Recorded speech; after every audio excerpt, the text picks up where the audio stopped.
C'est avec plaisir que nous accueillons dans notre émission Fausse L'amour, une émission remplie d'amour, de partage, de bienveillance. Aujourd'hui, nous parlons du postpartum. Je suis accompagnée de mamans, mais pas que, ce sont aussi des professionnels de santé qui jalonnent la vie de la maman. Donc, nous avons avec nous Georgina. Bonjour.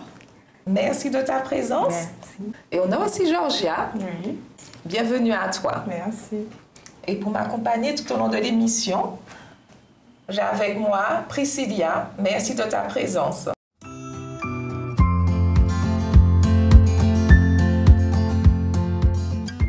C'est vrai qu'on a parlé des moments où les choses vont un peu moins bien, où les hormones sont là qui embêtent la maman.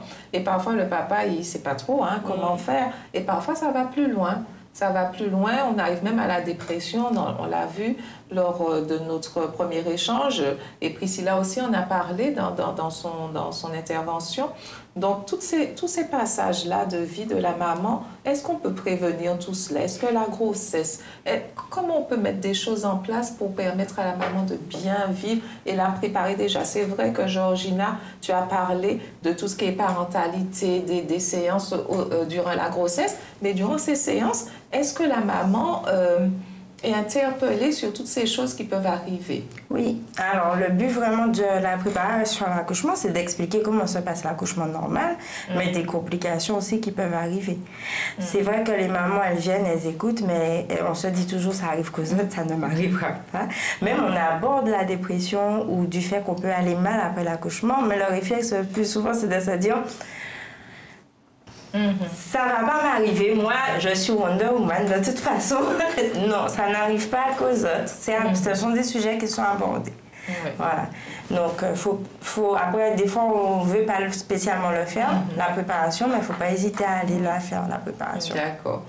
Donc c'est quelque chose qui est abordé, mais est-ce que par exemple, le baby blues ou la dépression postpartum, c'est quelque chose qui peut, par exemple, moi, mon premier enfant, ça a été, tout s'est bien passé, j'ai pas eu de baby blues, j'étais bien entourée. Et est-ce que pour mon deuxième, les choses peuvent être différentes? Oui, chaque grossesse est différente et chaque phase après donc l'accouchement est différente. Donc ça peut arriver, même si on a déjà eu plusieurs enfants, ça peut arriver à n'importe qui, à n'importe quel moment.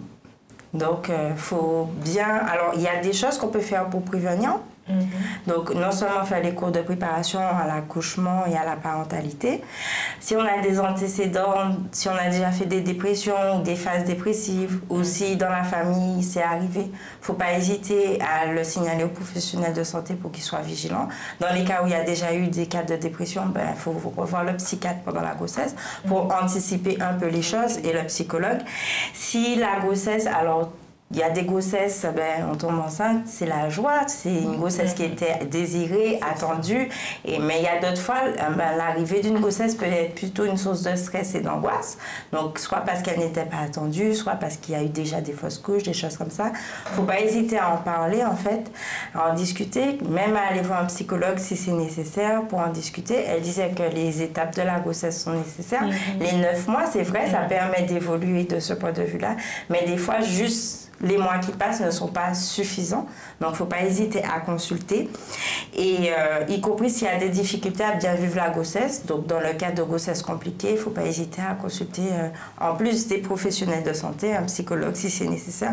Au moins en parler si on se sent mal et on voit que ça ne va pas. L'isolement aussi pendant la grossesse ou des conflits conjugaux, des choses, ce sont des facteurs de risque qui peuvent entraîner aussi derrière la dépression. Donc, il ne faut pas hésiter à consulter aussi. Problème conjugaux, on va voir un conseiller conjugal, voilà, si c'est possible. Ou si on est isolé, il faut le dire aux professionnels de santé, parce que comme elle disait, chez les patients qui sont isolés, il y a des choses qui existent, qu'on peut mettre en place avec les PMI, etc., pour aider les mamans. Si vraiment il n'y a pas de la famille, il n'y a personne pour aider. Voilà. Tout à fait. Et effectivement, donc on a défini le baby blues, on a parlé un peu des dépressions postpartum. Est-ce qu'on peut déjà peut-être définir réellement la dépression postpartum et puis aussi savoir quelle est réellement la différence, comment savoir si on est sur un baby blues ou sur une dépression. Ça va être le temps, le facteur décisif. Donc en fait un baby blues ne dure pas plus de 2 semaines. Au-delà de 2 semaines, on estime que c'est une dépression. Et donc il faut, c'est sérieux, il faut en parler. La première étape, c'est en parler. Et juste en parler, des fois, ça permet d'aller mieux en fait. Et surtout, ce que je voulais juste rajouter, c'est que pour un peu distinguer les deux, c'est que la dépression devient un peu plus invalidante. Ouais. C'est-à-dire que la maman ne va pas réussir à s'occuper de son bébé, elle ne va pas réussir à nettoyer chez elle, elle sera vraiment en dépression parce qu'elle ne va rien pouvoir faire de ce qu'elle fait d'habitude. En plus de son état psychique down, on va dire, surtout en général en fin de journée, etc. Mais c'est vraiment l'invalidité à pouvoir faire ce qu'elle faisait d'habitude qu'elle ne peut plus avec son bébé. Et là, du coup, de mon côté de père, ça devient difficile, en fait, ça devient gênant par rapport au bébé parce que si les premiers besoins du bébé ne sont pas pris en charge, mais du coup, ça peut avoir des conséquences sur le développement de l'enfant, que ce soit affectif, que ce soit physique, il peut ne plus s'alimenter. Comme il n'y aura pas de lien d'attachement, mais du coup, dans l'évolution en grandissant, ça peut laisser de grandes carences. C'est pour ça que c'est quand même compliqué et difficile et qu'il faut le traiter pour la maman, pour le bien-être aussi du bébé et de la maman, bien sûr. D'accord. Et du coup, on en a un peu parlé avec Naomi pendant son témoignage, où elle nous parlait, elle, d'un baby blues. Effectivement, on a eu ce moment où elle nous a expliqué qu'elle se retrouvait, entre guillemets, affalée dans son canapé avec son bébé, et elle s'était vraiment enfermée dans sa bulle. Et souvent, on va penser qu'on va minimiser les choses. Et je pense que c'est un peu ce qu'elle a fait au final. Tu me diras si tu es d'accord, vous me direz. Mais on est déjà sur la durée, effectivement, qui n'est pas celle du baby blues. Et puis vraiment ce côté d'enfermement, de repli sur soi-même, etc. Alors, la définition, c'est une maladie, donc il y a des symptômes, donc du coup, et on va dépister grâce à ces symptômes-là. Donc, ça va être une mère qui a la sensation d'un manque d'énergie, donc on en a parlé, et elle est très fatiguée. Elle aura des difficultés à s'occuper de son enfant. Elle va avoir une incapacité à réaliser les tâches du quotidien. Elle va avoir une perte de plaisir aussi, mais en tout point la perte de plaisir. Donc, même, elle veut plus rien faire, pas sortir, elle veut voir personne, elle veut même pas voir son mari. C'est en tout point la perte de plaisir. Une profonde tristesse sans raison, des pensées négatives. Et du coup, elle aura du mal à aussi s'occuper de son enfant à cause de ces pensées négatives, puisqu'elle va se dire qu'elle n'est pas capable des difficultés à dormir. Et d'ailleurs, c'est un signe clinique fort, les patientes qui font des insomnies. Ça veut dire que bébé dort, y compris la nuit, mais c'est la dame, elle ira faire son ménage. Au milieu de la nuit, genre, il est 3h du matin. Tout le monde dort, mais elle fait du ménage. Ça, c'est pas normal. Et puis, le manque d'appétit. Ça va être aussi une hypervigilance. Donc, ça veut dire qu'elle va être tout le temps là à surveiller bébé. Elle n'arrive pas à s'arrêter. C'est plus fort qu'elle. Elle arrive à rien faire d'autre. Elle surveille. Elle a peur de tout, du coup. Bébé fait un bruit bizarre, elle a peur, elle pense que c'est une urgence, voilà. Donc ça, ce sont des signes qui peuvent interpeller et les familles peuvent être vigilantes à ce niveau-là parce que quand on observe la maman, on peut voir qu'il y a ces symptômes-là. Donc on voit que sa femme au milieu de la nuit fait du ménage ou surprotège bébé, c'est-à-dire que c'est même plus raisonné en fait. C'est vraiment, on se dit c'est pas normal, là... Il faut que ça mette la puce à l'oreille. Je suis interpellée par tout ce que tu dis, Georgina, puisque je me dis qu'il y a des jeunes mamans qui se retrouvent seules à la maison et qui sont peut-être dans cette problématique-là. Comment faire pour interpeller quelqu'un? Parce qu'elles n'iront jamais interpeller qui que ce soit. Donc là, je me dis effectivement, c'est important d'avoir cet entourage-là, d'avoir ce soutien-là. Et parfois, souvent, ça passe, on l'a dit, mais j'aimerais vraiment mettre l'accent sur le fait qu'effectivement, ça passe souvent inaperçu. Oui, parce que du coup, si l'entourage n'est pas vigilant, personne, et si elle n'a pas le réflexe, tu vois, quand on est en phase de dépression, on ne cherche pas de l'aide, en fait. On veut juste rester là, dans son coin. Donc, du coup, c'est à l'entourage d'aider aussi. Alors... Donc de faire attention dès qu'il voit qu'il y a des signes, comme je disais, la dame qui fait son ménage au milieu de la nuit ou celle qui est hyper vigilante envers son bébé. Et en plus, on sait qu'elle dort pas, qu'elle est triste, qu'elle pleure de temps. Ah ben là, ça doit mettre la puce à l'oreille. On doit lui dire, ben viens, allons. Faut pas l'envoyer toute seule aussi consulter. Faut y aller avec elle, faut l'accompagner en fait. Et c'est l'accompagnement qui va être aussi important. Mais c'est vrai que ça passe souvent inaperçu. Chez les mamans et encore plus chez les papas du coup. Et souvent c'est après, il y a certaines femmes qui font des dépressions postpartum, mais du coup qui ne réalisent qu'après, quand on en parle, etc., qui disent en fait, j'ai été comme ça pendant un certain nombre de temps. Et si on prend l'exemple de Naomi, elle qui parlait de baby blues, mais en fait son analyse avec tout ce qu'on a dit, ce serait plutôt une dépression postpartum parce que ça a duré 1 mois et demi. Et donc du coup là on rentre plutôt dans la dépression par rapport à ce qu'elle expliquait, mais qu'elle a réussi à résoudre toute seule. C'est ça. Voilà. Parce qu'elle a eu le réflexe d'en parler et puis sa foi aussi l'a beaucoup aidé. Et c'est vrai qu'on est chrétienne, on devrait aussi, aussi s'appuyer sur Dieu également. Donc des fois ça se résout tout seul, mais des fois ça nécessite de consulter des professionnels. Le plus souvent, les femmes, elles se disent, c'est pas normal. Et elles en ont honte, donc elles veulent pas en parler. Elles voient que c'est pas normal, mais des fois, on a des difficultés à en parler et on a peur d'en parler. Mais elle l'a dit quand elle a commencé à discuter avec son amie, du coup, ça allait mieux après. En fait, le fait d'en parler permet d'aller mieux. Donc, faut pas en avoir honte. On peut en parler aussi au papa. Et de se sentir compris, parce que des fois, on peut exprimer au papa et qui ne comprennent pas. Là, dans le cas de Naomi, effectivement, elle a trouvé une personne ressource qui a pu. Alors, je ne dis pas que le papa n'a pas machin, mais que, en fait, des fois, une personne, on peut essayer une personne, mais elle peut ne pas se comprendre, donc on peut se retourner vers quelqu'un d'autre. Mais c'est bien quand on a de l'entourage autour de soi pour pouvoir en discuter. C'est ça, si on voit que la personne à qui on s'est adressé ne comprend pas et minimise, parce que le plus souvent, la dame, elle le dit qu'elle va pas bien ou qu'elle est dépassée. Et on lui dit, mais non, t'inquiète, ça va aller, c'est normal. Qui va bien. Et puis, elles se sentent dépassées, elles se sentent tristes, parce que les femmes, quand elles sont dans la dépression, elles se sentent vraiment malheureuses et tristes, et elles ne se sentent plus capables de pouvoir s'occuper de leur enfant. Et on dit, mais non, mais pourquoi tu serais triste? C'est la meilleure chose qu'il y aurait pu t'arriver. Alors là, c'est ultra culpabilisant. Vous vous imaginez, on se sent mal, dépassé, on n'arrive pas à s'occuper de lui, on te dit, mais non, c'est quoi ton problème?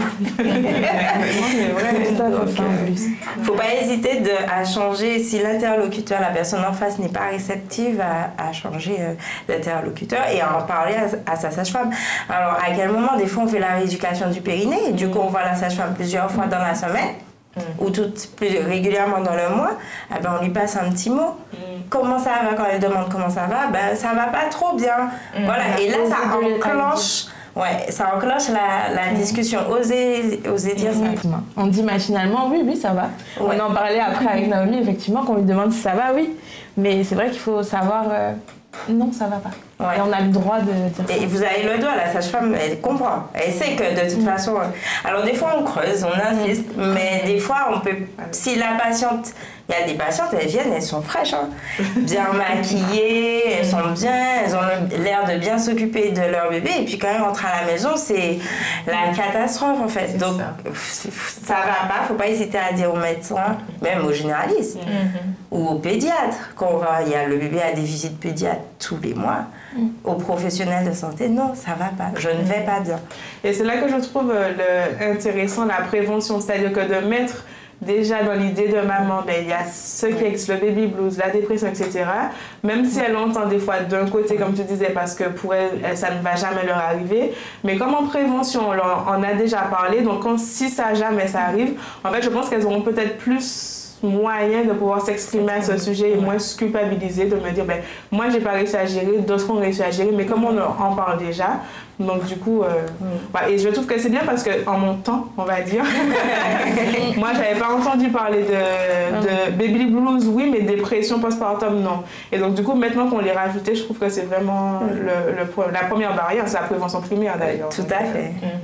Alors j'aimerais savoir, Georgina, tu nous as dit que la femme, elle peut en parler à sa sage-femme, mais la sage-femme, elle la consulte à Combien de temps après l'accouchement? Oh, on peut voir des patientes bien 2-3 mois après leur accouchement. Je m'explique. Il y a donc le premier mois, la sage-femme vient à domicile pour peser le bébé, pour voir si tout va bien, mais des fois ça va à ce moment-là. La dépression peut arriver un peu plus tard.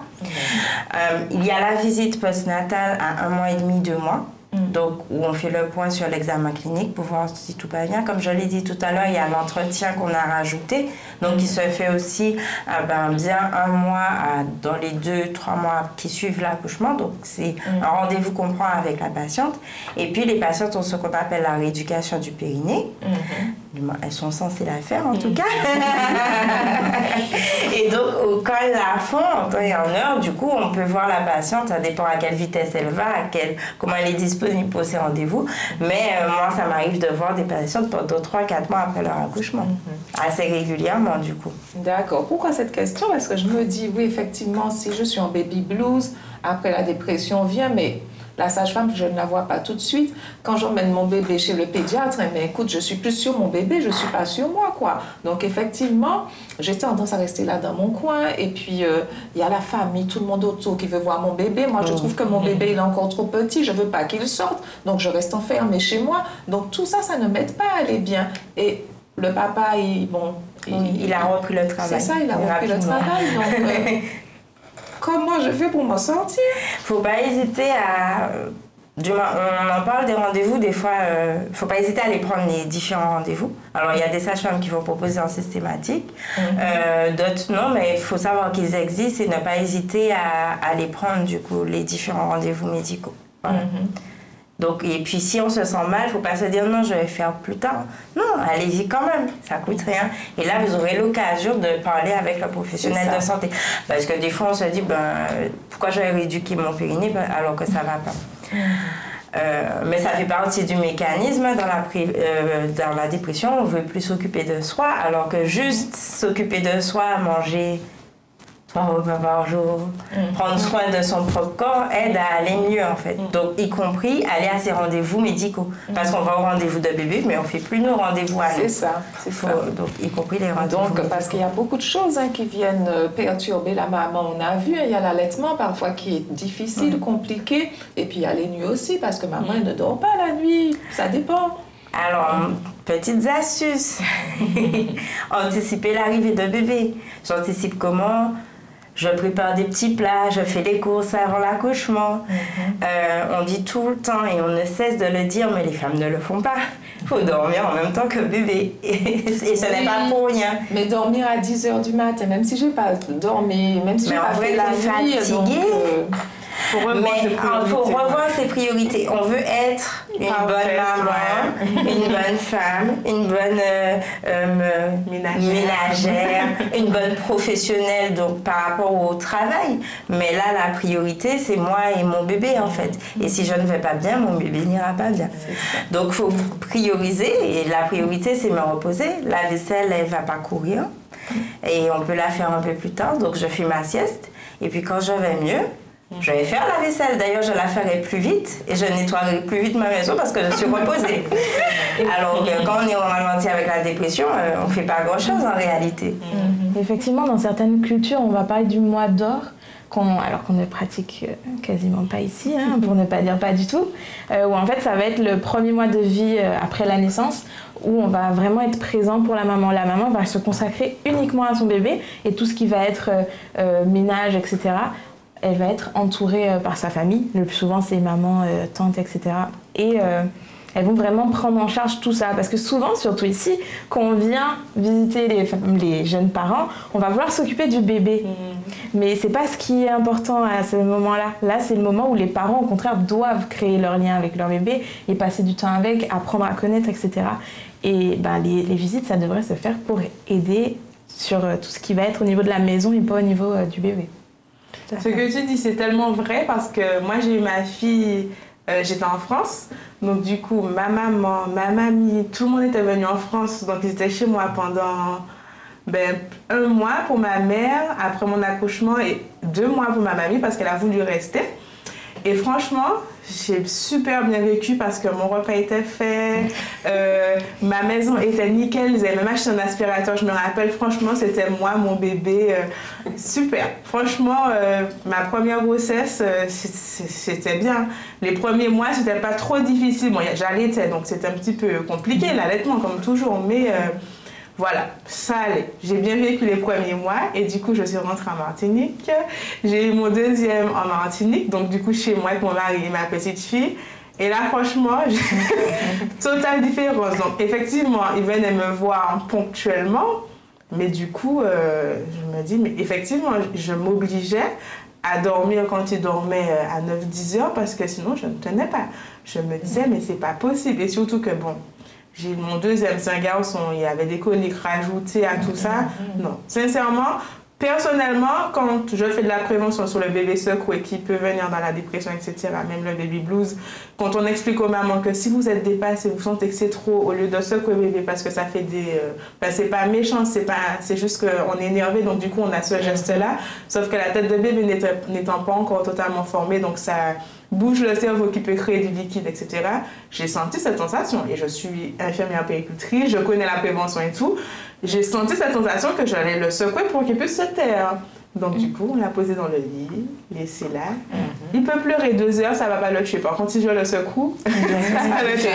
Donc je l'ai laissé, je suis allée dans le salon. En fait, c'est juste pour dire que l'accompagnement autour est tellement important. Et ce que j'ai apprécié par rapport à la sage-femme, quand j'ai fait mes cours de préparation de l'accouchement, elle nous a toujours dit à moi et mon mari, quand vous avez de l'aide, prenez toute l'aide que vous avez. Ne dites pas non, on veut faire tout seul. Prenez toute l'aide que vous avez parce que quand vous ne l'avez pas, eh ben, en fait, c'est vous et vous-même en fait. Et donc du coup, ce conseil-là, je l'ai trouvé tellement intéressant et je le donne à mes amis, aux parents, à tout. Si ta maman vient t'aider, elle fait la vaisselle, dis pas non, je vais faire après. Laisse-la faire. Si elle te dit, je fais, si je lave les vêtements, je fais la machine, laisse-la faire. Prenez toute l'aide que vous avez. Parce qu'après, vous serez seul, en fait. Et c'est pas qu'on ne veut pas, mais on est fatigué. C'est, le corps a subi un accouchement...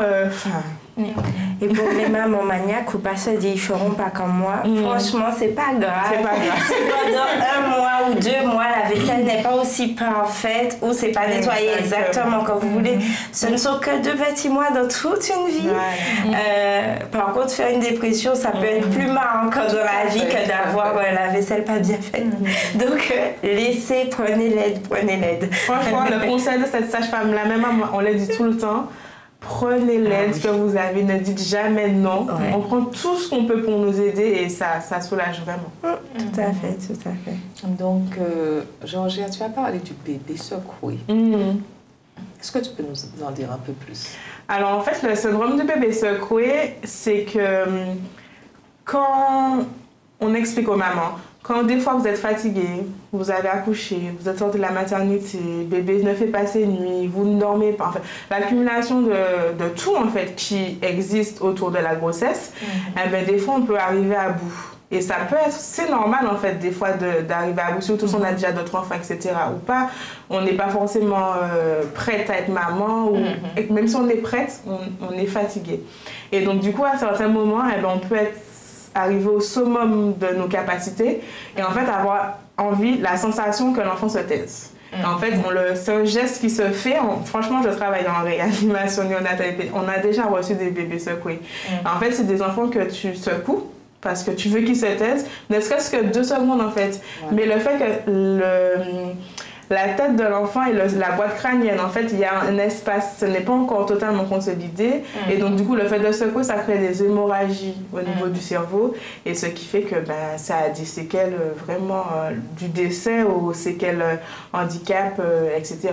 Et donc, du coup, ça, c'est une prévention qu'on fait obligatoirement. D'ailleurs, on doit le coiter à la sortie des parents pour leur expliquer que quand ces situations-là arrivent, du coup, on laisse bébé. Si on a un papa, il arrive, il sort du travail, on lui dit tiens, aujourd'hui là, j'en peux plus, tiens-le, je vais me reposer, il le garde. S'il y a papa, mamie, tati, en fait, toutes les personnes ressources qu'on peut avoir, ou sinon, pour les mamans seules, ce qu'on leur dit, c'est tu mets bébé dans la chambre, couché sur son lit, en sécurité, et même s'il pleure 1 heure, 2 heures, 3 heures, il ne va pas mourir. Il ne va pas mourir, c'est normal. Toi, tu en as besoin, tu sors, tu prends l'air, etc. Tu fais un tour auprès de la maison, tu vas dans le salon, tu dors, tu fais comme tu veux, tu laisses bébé pleurer et après, ça te fera du bien, tu reviendras plus apaisé. Mais vraiment, ce geste-là, il est vraiment à proscrire parce que ça laisse des séquelles imparables. Un petit tour dans la maison, pas trop loin. Et puis pas 3h, 4h. Franchement, si bébé est sur le dos, alors là, tu mets bébé sur le dos dans le berceau. Si c'est une maman qui est vraiment seule à bout, franchement, je dirais même si elle sort de la maison, c'est pas grave, il vaut mieux ça. Le tout, c'est de revenir. Voilà. Oui. Vaut mieux ça que de céder au Oui. Donc tu l'as dit, il suffit de quelques secondes. Oui, vraiment, ouais. Et en plus, c'est dommage parce que c'est quelque chose qui se voit à l'IRM en fait. Les bébés qui nous arrivent, etc. Tu fais une IRM, tu sais tout de suite si l'enfant a été secoué ou pas. Et c'est vraiment dommage parce que, voilà. On peut l'éviter, c'est quelque chose qu'on peut éviter. Donc, pourquoi ne pas adopter le mois d'or ici en Martinique? Ouais, ce serait génial. Et sinon aussi, on a d'autres professionnels, donc ce ne sont pas des professionnels de santé, c'est plus dans l'ordre du bien-être et de l'accompagnement.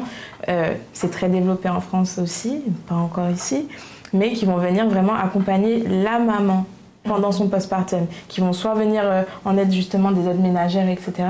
Et qui vont être à l'écoute de la maman, parce qu'on est beaucoup à l'écoute de la santé du bébé, de la santé du périnée, de la santé de toutes sortes de choses, mais rarement au niveau personnel et émotionnel de la maman. Et là, ça va vraiment être des professionnels qui sont là pour ça réellement.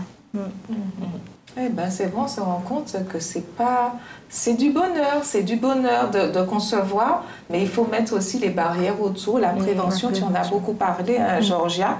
Donc franchement, c'est très important. Les personnes ressources également, et puis les ateliers, hein, ne pas dire ben non, j'ai autre chose à faire. Vraiment, c'est très important d'avoir ce suivi-là régulier et de pouvoir communiquer. Tu l'as beaucoup répété, Georgina, communiquer, dire les choses, ne pas avoir peur, ne pas avoir honte, hein, pouvoir s'exprimer, que ce soit à la sage-femme, à la puéricultrice, à la copine, hein, pouvoir dire les choses, donc afin de mettre en place ces jalons pour pouvoir accompagner son bébé dans les meilleures conditions. Et juste pour rebondir, du coup, c'est vrai qu'on parle beaucoup de ce que les femmes doivent faire face à tout ça, mais il est aussi important de sensibiliser l'entourage. Parce que même si la femme, comme on l'a dit, si on n'a pas un bon interlocuteur, on va essayer d'aller chercher ailleurs, mais des fois, beaucoup de femmes vont se refermer. Et c'est important de dire à cet entourage qui est là aussi pour aider la maman, l'accompagner et lui permettre que toute cette partie de sa vie se déroule bien, à être vraiment à l'écoute. Et des fois, elles n'ont pas besoin qu'on leur donne de solutions, elles ont juste besoin d'être écoutées. Donc être à l'écoute et puis ne pas les juger surtout. Et savoir, s'il le faut, les réorienter vers des professionnels et les pousser à y aller. D'accord. Dans mes recherches, on en a parlé, me semble, un petit peu au début, il y a aussi la dépression du papa. Oui. Alors, la dépression du papa est un peu plus rare, quoique je pense qu'on en verra de plus en plus. Pourquoi dis-tu cela? On a de plus en plus de mamans qui font une dépression du postpartum. Là, on estime qu'on a une femme sur 5. C'est énorme quand même. Et sauf que la dépression du postpartum, il y a des facteurs de risque aussi pour un papa qui l'est. Donc ça va être quoi? Une maman qui a une dépression. Du coup, chez lui, ça va entraîner la dépression. Dans les cas où il y a des enfants prématurés ou qui sont hospitalisés en réanimation ou en néonate, parce que du coup... c'est toute une logistique qui est très épuisante physiquement et psychologiquement pour les parents. Ils sont accompagnés, mais des fois, c'est pas... C'est éprouvant. Ouais, c'est éprouvant. Mais ça existe. Et puis d'autres facteurs, hein, si le papa a des antécédents de dépression, voilà... Mais surtout, c'est vrai qu'on l'a vu pour la maman, qu'elle a du mal à s'exprimer parce qu'elle a peur aussi du regard de l'autre, de qu'en dira-t-on. Mais les pères, déjà, les hommes ont du mal à dire quand ça ne va pas. Donc, ça doit être encore plus compliqué. Oui, ça passe, je pense, encore plus inaperçu. Donc, Et dans ce cas, vers qui les papas pourraient se tourner? Parce qu'effectivement, ils n'ont pas de rendez-vous sage-femme. Déjà en parler, eux aussi. Et puis en parler au généraliste qui peut orienter après vers un psychologue ou un psychiatre. Voilà. Mais déjà en parler. Et c'est ça. Et puis bon, j'ai rebondi sur le témoignage, notre premier témoignage, où Naomi disait qu'elle a eu le soutien de son ami. Mais les papas aussi, ils peuvent discuter entre eux. Tout à fait. Des jeunes papas qui traversent les mêmes choses. Ma femme vient d'accoucher, comment ça se passe et tout. Donc, pouvoir dialoguer aussi dans ce sens-là, c'est aussi un plus. Tout à fait.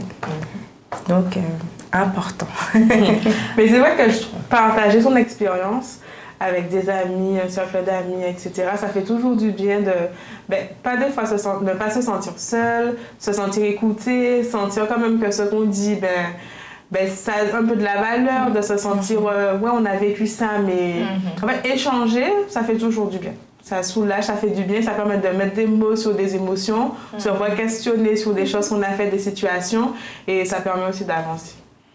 D'accord. Donc, effectivement, on a eu votre vision de professionnelle de santé, sage-femme, puéricultrice. On a eu aussi notre auxiliaire de puériculture. Mais nous avons une conseillère conjugale qui nous accompagne durant nos émissions. Donc, nous allons avoir la vision de Monique Tinas, notre conseillère conjugale. Écoutez. Eh bien, Monique, aujourd'hui, on a parlé du vécu de la maman après la grossesse, tout ce qui concerne la période de postpartum. On a parlé de l'instinct maternel, on a eu tous ces témoignages de mamans, de professionnels. Donc, oui, on a entendu que l'instinct maternel, ce n'est pas le vrai mot, ce n'est pas le vrai terme. Qu'est-ce qu'il en est réellement? Donc, je dirais que l'instinct maternel, alors, je vais vous donner une définition de Radio France qui dit que ce serait une capacité innée et naturelle des mères à prendre soin de leur bébé et de savoir comment s'occuper de leurs enfants. Mais l'instinct maternel, aujourd'hui encore, fait débat. Pourquoi? Parce que la question a été posée à bon nombre de professionnels, des psychologues, psychanalystes, anthropologues, et qui n'ont pas donné une réponse favorable à cette appellation d'instinct maternel. Selon ces spécialistes, l'instinct maternel n'existe pas. Il n'est pas inné chez l'être humain, mais il se construit. Oui. Voilà. Ou pas, au fil de l'histoire de la mère. Okay. Si on veut parler d'instinct maternel au sens strict, cela voudrait dire que la femme serait conduite malgré elle à un certain type de comportement qui serait lié à notre espèce humaine. C'est valable pour les animaux, oui, mais pas pour les humains, qui sont dotés d'une conscience. Donc, quand on se réfère, quand on est maman, notre enfant est malade, on le ressent, on le vit. L'enfant n'est même pas avec nous, mais on sent qu'il y a quelque chose qui ne va pas. Qu'est-ce que c'est alors? Alors, moi, j'ai envie de dire que le libre arbitre que Dieu nous a donné nous confère une liberté de choisir, de désirer cet enfant, de le faire, donc prendre soin et de le protéger. C'est à partir de ce moment-là que l'instinct maternel va effectivement prendre forme, va naître chez la mère. Donc, ce n'est pas inné chez une femme de sentir que son enfant a besoin d'elle. Ça se construit. Cette connexion-là se construit. Cette connexion entre la mère et l'enfant se construit. Se construit, tout à fait. Et donc, pour les hommes, j'ai envie de dire, l'enfant naît est particulièrement fragile. Contrairement aux animaux qui naissent et qui se mettent debout, l'enfant a besoin de l'aide d'un parent, donc je vais parler de la mère parce qu'on parle de la mère, pour l'aider dans cette progression, dans cette autonomie qui va venir petit à petit. Voilà. D'accord. Voilà. Donc on va dire que la volonté d'avoir un enfant et la nécessité de le protéger va donner naissance à l'instinct maternel. D'accord. C'est pas inné. Très bien. Sinon, on voit aussi que la maman, on l'a vu tout au long de l'émission, que la maman passe aussi par des moments un peu plus compliqués, un peu plus difficiles. On parle de baby blues, après on parle de dépression postpartum. Qu'est-ce qu'il en est? Oui, c'est vrai. C'est vrai que Mais quand on voit les enjeux d'un accouchement, ne serait-ce qu'à partir de la grossesse, mais tous ces changements chez la mère sont dus à... Non, j'ai envie de dire, sont tout à fait normaux, ces changements. C'est normal. C'est normal qu'on traverse là, mais il est recommandé, si cela perdure, de consulter un médecin. Parce que ça n'a pas en tout cas, ça n'a pas comment je vais dire, ça n'est pas appelé à perdurer dans la vie de la femme après l'accouchement. Donc, et c'est pour cette raison que on n'a pas à s'inquiéter au moment du baby blues. On n'a pas à s'inquiéter de ça parce que ça vient comme la crise d'adolescence. Et donc, cette dépression, justement, c'est quoi? C'est une maladie qui survient, on l'a dit, après l'accouchement. Et c'est pas quelque chose pour laquelle on devrait s'inquiéter. Et je veux rassurer les mères, elle n'a pas à s'inquiéter. Et c'est vrai que tout comme la dépression classique, justement, peut-être qu'il faut une thérapie. Parce qu'en fait, qu'est-ce que ça va venir faire chez certaines femmes? La mère qui vit le baby blues, elle a besoin d'être accompagnée. Pourquoi? Pour l'aider justement à vivre ces changements après l'arrivée de l'enfant. Oui, oui. Hein? Et ces changements, justement, et toute cette réorganisation autour de l'arrivée de l'enfant et autour de... Peut-être qu'il y a déjà des enfants aussi. Hein? Et ce sont de grands bouleversements que la mère va être appelée à vivre au quotidien. Et donc l'entourage est bouleversé aussi. Je vais parler du papa qui est aussi là à côté. Qu'est-ce qu'on attend du père? Parce que la mère, elle subit des changements, des bouleversements parce qu'elle a peut-être aussi peur de comment elle va faire avec cet enfant. Elle a peur de cet enfant qui sort d'elle. Parce que n'oublions pas que la mère qui devient mère en mettant un enfant au monde, justement par cet acte, eh bien, cette nouvelle identité va être confrontée à son enfance. Comment elle a été dans la relation avec sa mère. Ça va réveiller peut-être des souffrances chez elle. Hein? Et des questions vont se poser, bon nombre de questions. Hein, elle va restituer aussi sa propre personne. Oui. Ça, c'est très important. D'où ce besoin d'être aidée, d'être accompagnée. Donc, c'est pas comme si la maman, elle fait...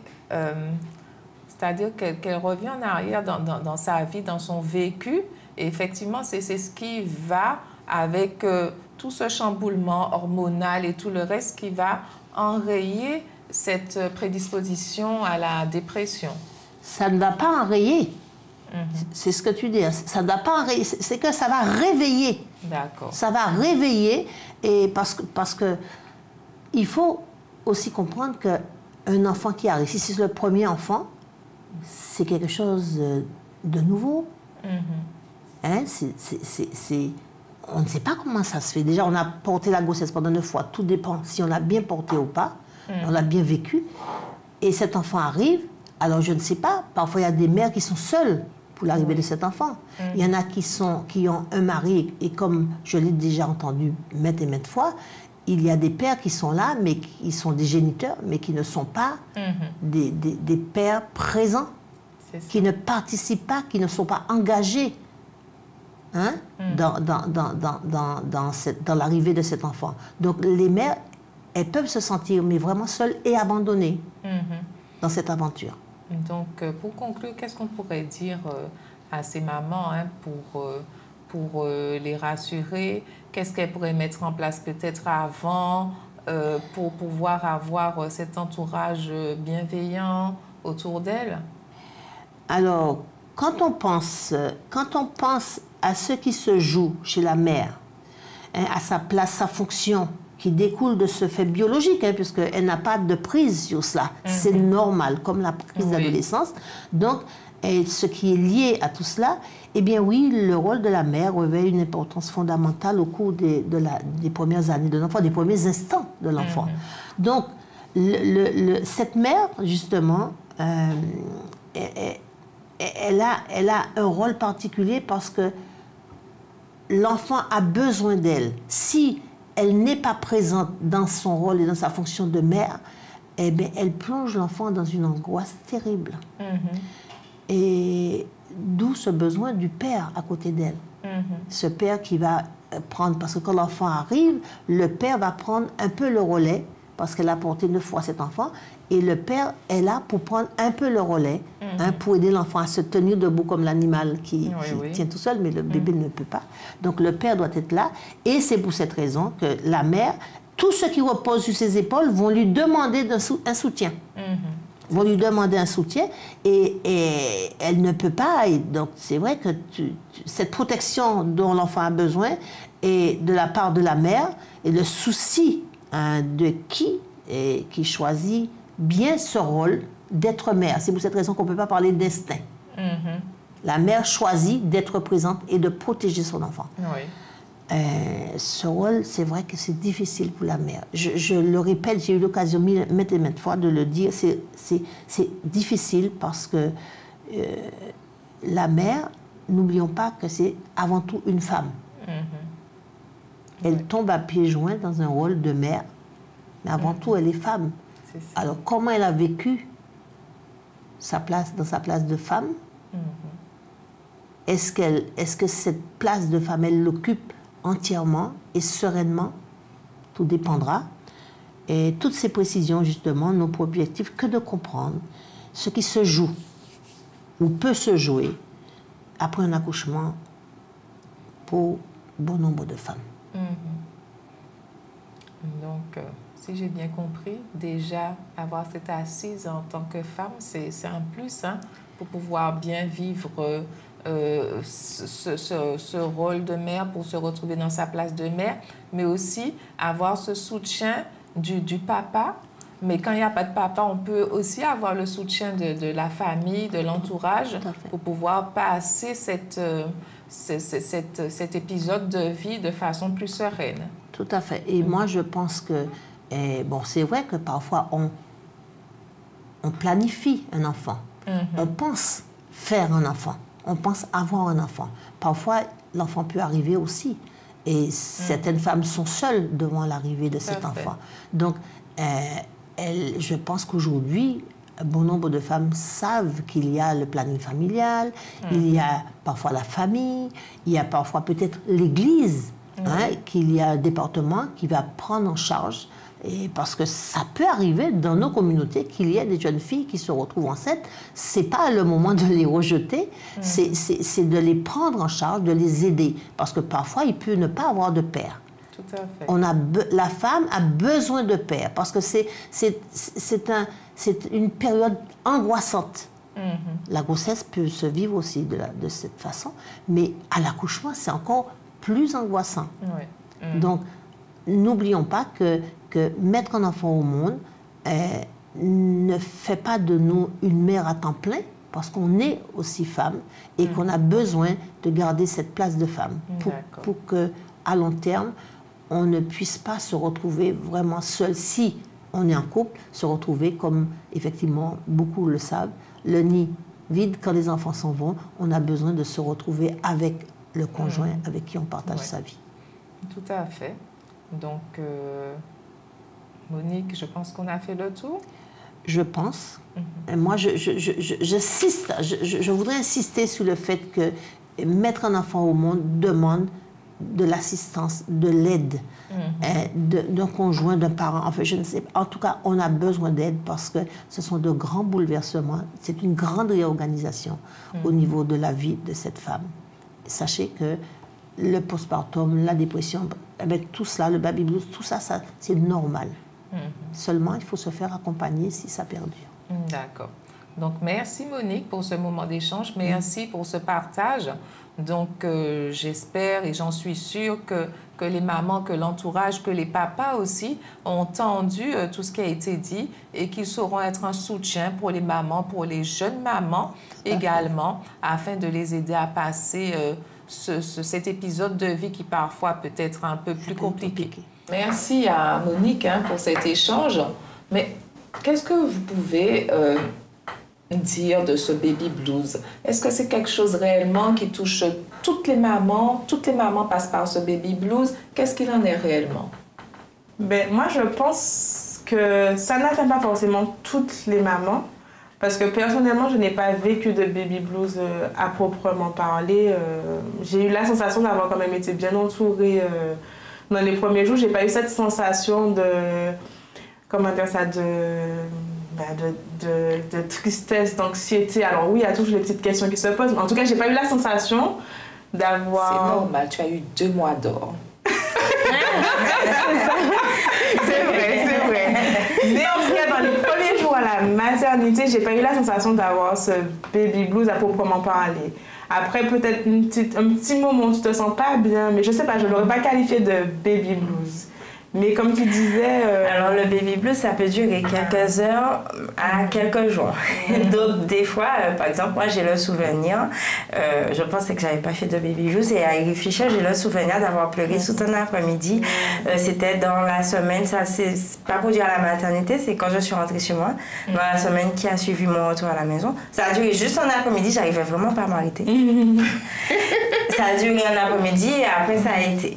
Après, pareil, moi, j'avais mis des petits trucs en place pour... Voilà, c'est ça. J'avais beaucoup anticipé de manière à bien vivre cette période post-accouchement, au mieux en tout cas. Ok, mais sinon, après ces pleurs qui ont duré quelques heures, mais comment tu as fait pour sortir de là? Tu es resté des heures à pleurer et puis tout de suite tu es reparti sur...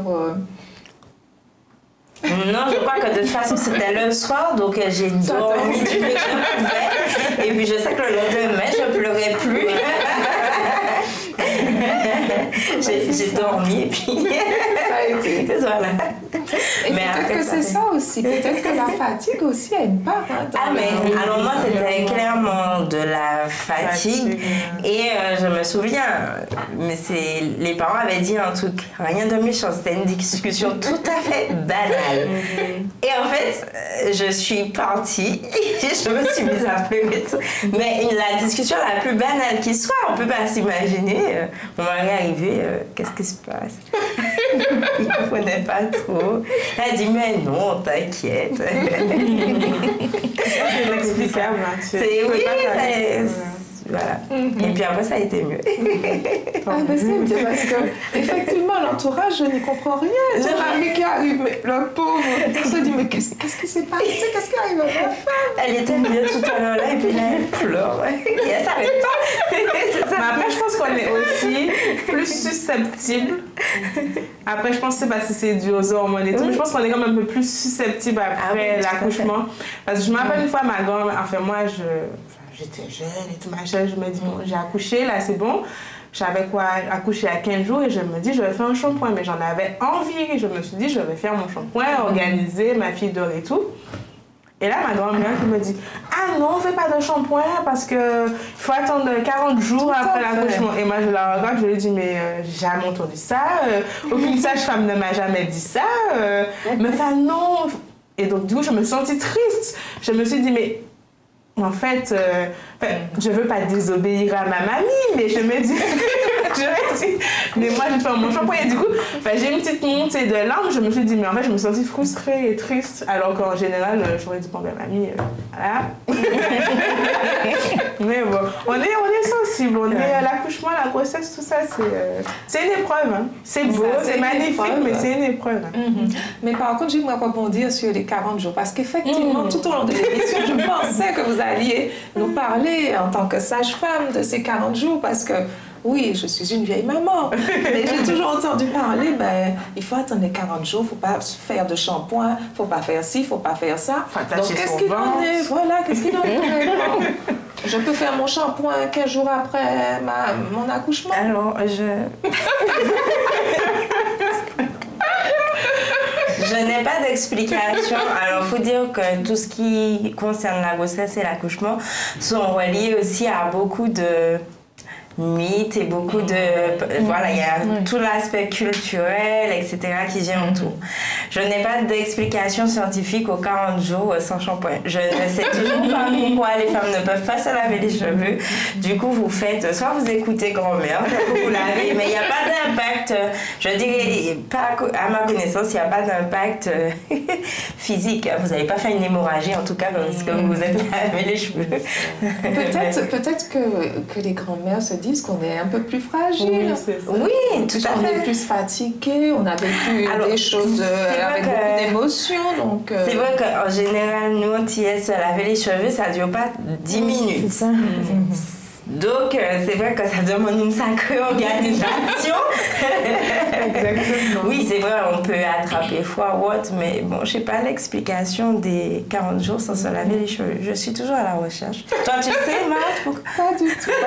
Il y a tellement de mythes, comme tu disais. Mais il y a beaucoup de... manger du gombo. Elle a voulu me forcer à manger du gombo, sauf que moi, je c'est pour bien coucher. Oui, on me l'a fait aussi. J'ai très bien accouché. Sans des filles ou sans rien, j'ai pas mangé de gombo. Le gombo, les tisanes, les bains après. Il y a beaucoup. Après, c'est bien, je ne disconviens pas, mais c'est comme chacun veut, on va dire. Voilà, c'est pas scientifique, ça fait plaisir, on veut faire plaisir. On choisit. Et puis, les mamies, elles ont envie de protéger, elles ont envie de donner le maximum aussi. Donc, effectivement, il faut faire la part des choses. Mais, c'est ça. Si tu as envie de laver tes cheveux, tu laves. Mais... J'ai attendu un mois. Bon, allez. Elle est venue en France quand même, c'est la première fois, je lui fais plaisir, mais après un mois, non.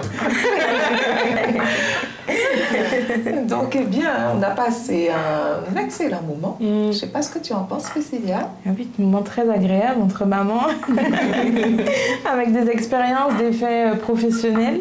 Enfin, des avis professionnels et des avis de maman aussi. Je pense que c'est ce qui est bien de pouvoir avoir ce double avis. Parce que même si on est professionnel, des fois, on a... quand on devient maman, c'est pas pareil. Donc, voilà. Un échange très constructif et que je pense qu'il va vraiment aider beaucoup de mamans et de familles et beaucoup sensibiliser toujours. Parce que pour moi, c'est important l'aspect de l'entourage parce que c'est ce qui fait que la maman va se sentir mieux.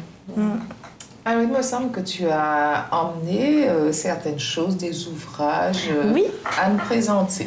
Alors, j'ai 3 petites choses à vous présenter. Je vais essayer de ne pas tout faire tomber.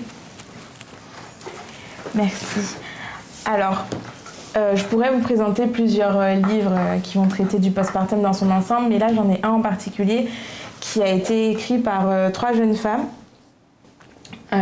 qui va venir... retracer différents points qui peuvent se présenter au cours du postpartum. Donc le titre, Nos postpartum, très simplement. Donc il a été écrit par Morgane Koresh, Ayla Sora et Macha s'explique. Et en fait, tout au long du livre, on a vraiment différents points, des grands thèmes. Par exemple, là, on a l'accouchement avec... c'est assez détaillé, mais c'est assez ludique à lire.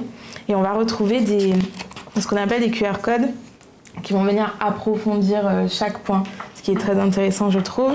Et elles ont même une thématique où elles vont proposer d'autres lectures, justement, qui peut être intéressant. Donc, on parle également de la dépression postpartum à l'intérieur. Et je vais revenir un peu dessus tout à l'heure. Je vais aussi vous parler d'un carnet de voyage du postpartum. Donc, il a été créé par Tania Massouf, qui est formatrice et doula, accompagnante périnatale, parentale. Elle accompagne les femmes pendant leur grossesse, après et tout au long de leur vie. Ce qui est intéressant avec ce carnet de voyage, c'est qu'effectivement, on a des carnets pendant la grossesse. On a aussi les suivis par rapport au bébé, sa première mèche de cheveux, ses premières dents, etc. Enfin, voilà. Mais on n'avait pas encore spécialement ce carnet qui nous permet de vraiment retracer notre postpartum. Alors c'est sur 365 jours où elle va venir vraiment avoir déjà des pages pour noter chaque jour des petites choses, des to-do list, etc.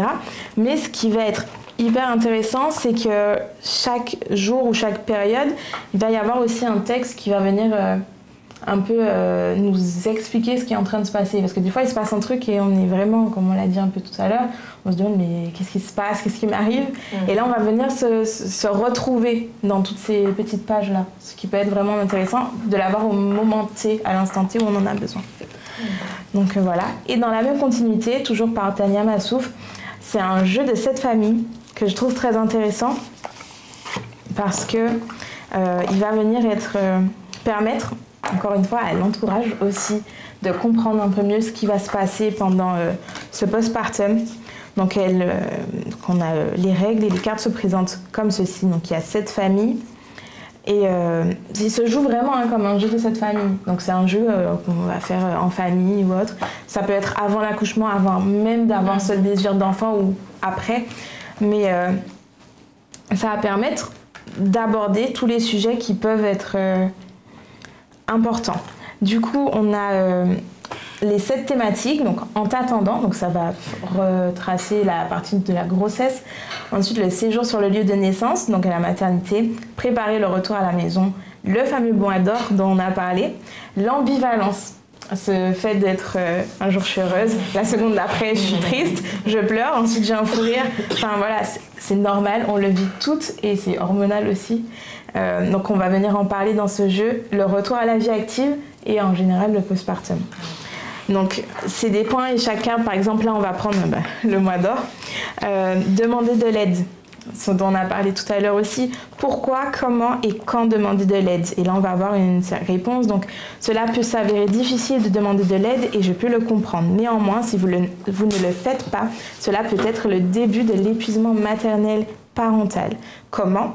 En partageant autour de ta difficulté, en exprimant ton besoin, en partageant tes problématiques. Et pourquoi? Parce que les familles ne sont pas conçues à la base pour s'occuper seules d'un bébé. Quand? À tout moment et idéalement pendant la grossesse, dans la préparation du postpartum. Donc voilà, on va vraiment avoir des explications sur chaque thématique qui peut être vraiment être intéressant et on peut aussi l'utiliser professionnellement. Il a été aussi créé pour ça, faire des petits ateliers sur un thème en particulier et pouvoir développer de façon ludique le sujet. Donc voilà. Tu voulais rajouter quelque chose sur alors par rapport au premier livre, j'ai juste, mon petit ménage après, j'ai juste retenu une page où, donc le titre c'est Warrior, et on va avoir cette partie du mythe et de la réalité. On en a parlé aussi de tous ces mythes par rapport à la maternité en général, à la parentalité. Et donc je ne vais pas tout lire, mais en tout cas dans la partie mythe, on a vraiment ce côté de la mère qui est forte, qui fait tout, qui sait tout faire, qui n'a pas droit à l'erreur, qui n'a pas le droit d'être fatiguée, qui n'a pas le droit de pleurer. Et on va passer à l'aspect réalité, où on va dire que la vérité, c'est que nous ne devrions pas avoir besoin d'être warrior. Si nous le sommes, c'est par manque de moyens. La société néglige encore trop nos vécus et nos problématiques. Nous manquons cruellement d'informations et de soutien, ce qui ne laisse aucune place au fameux repos du guerrier. Ces conditions sont délétères pour nos santé, nos vies personnelles, nos carrières professionnelles. Beaucoup d'entre nous sacrifient leur santé mentale et des opportunités d'emploi pour élever leur enfant correctement. Ce n'est pas normal. En cela, oui, nous sommes des warriors. Nous connaissons très peu de personnes qui travaillent autant que les mères avec aussi peu de reconnaissance émotionnelle et financière. Nous sommes des warriors malgré nous. Commencez à voir en nous des êtres humains limités, faillibles et sensibles. C'est dans vos regards que commence notre humanité. C'est à travers vos voix, toujours plus nombreuses, que nous aurons plus de droits. Ah oui, écoute, cet ouvrage résume un petit peu tout ce qu'on a dit tout au long de l'émission. Donc, est-ce que vous avez quelque chose à rajouter? On va commencer par Georgina. En plus des livres que Priscilla a conseillés, je conseillerais un site, voire même ils ont fait aussi l'application, c'est les 1000 premiers jours, qui est très intéressant, que je vous invite, si vous avez le projet de devenir parent ou vous êtes en cours de grossesse ou même si bébé est déjà né, vous pouvez télécharger l'application. Dessus, il y a beaucoup d'informations, de conseils. Des fois, c'est des petites questions bêtes qu'on se pose sur bébé et puis on ne veut pas embêter, mais voilà, ça répond à toutes ces petites questions qui peuvent être dites bêtes et apporter des conseils pour le quotidien, etc. Et ce qui est intéressant par rapport à la dépression, c'est qu'il y a un petit questionnaire avec un petit test qu'on peut faire. Donc si on se sent très mal, on peut faire le test et là, l'application nous dit qu'est-ce qu'il faut faire. Si c'est vraiment rouge, est-ce qu'il faut aller directement aller aux urgences ou si voilà, on peut juste en parler à quelqu'un de l'entourage ou autre. Ça peut être un indicateur si vraiment on n'a pas accès tout de suite à un professionnel. D'accord? Donc ça s'appelle les 1000 premiers jours. Et puis, pour s'informer, c'est vrai qu'on a beaucoup de choses sur les réseaux Internet et il y a aussi de la désinformation, malheureusement. Donc, il faut aller sur les bonnes applications et les bons sites. Moi, celui que je recommande, qui est très bien fait, et parce qu'il est fait par des professionnels de santé, notamment, c'est la maison des maternelles, tout simplement. Et il y a tout, il y a réponse à toutes les questions, et y compris le sujet que nous avons abordé aujourd'hui, ils en reparlent avec plus de détails. Voilà. Ok, super. Comme quoi, on a les mêmes sources. En tant que bon professionnel de santé. Exactement. Et si je peux juste rajouter aussi à savoir que je prône beaucoup les bienfaits de la PMI parce que souvent les gens pensent que la PMI c'est pour les personnes plutôt défavorisées, sauf que non, c'est accessible à tout le monde et à vraiment tous les professionnels de santé. Enfin, pas tous, mais les plus importants qu'on peut contacter en tout cas. Il y a la péricultrice qui va aider par rapport au bébé, il y a des sages-femmes qui vont aider par rapport à maman, il y a le pédiatre, il y a des, si besoin, on peut en tout cas donner des contacts de psychologues, de gynécologues. En fait, c'est vraiment un centre de famille et que vraiment faire comprendre que c'est pas que pour les personnes défavorisées. On a accès à la PMI et il y a des consultantes en lactation, c'est vraiment bien. Alors, consultante en lactation, c'est-à-dire? Consultante en lactation, c'est souvent quand les mamans ont du mal pour la mise au sein, le mécanisme, etc. Elles prennent beaucoup plus le temps de s'axer elles revoient les positions pour aider les mamans à mettre au sein leur bébé et si elles n'y arrivent pas, mettre des alternatives, explication, tout ce qu'il y a autour de l'allaitement en fait. D'accord. Voilà. Ah ben super, c'est bon à savoir tout ça, c'est génial. Donc effectivement, on a tout un panel d'ouvrages, de sites et aussi, comme tu nous disais, Georgia, la PMI qui est là aussi pour soutenir la maman, pour accompagner les familles également. On a vu, comme tu nous disais, s'il y a un problème de couple, on peut se référer aussi à une conseillère conjugale. Donc tout est là pour pouvoir soutenir les familles, accompagner les mamans. Donc merci de cet échange. Merci à Priscilla. Merci à Georgina et merci à Georgia. Super moment. Donc, on vous dit à bientôt pour une nouvelle émission. N'hésitez pas à nous laisser vos témoignages, vos impressions sur l'adresse mail foslamou972@gmail.com. Merci, à bientôt.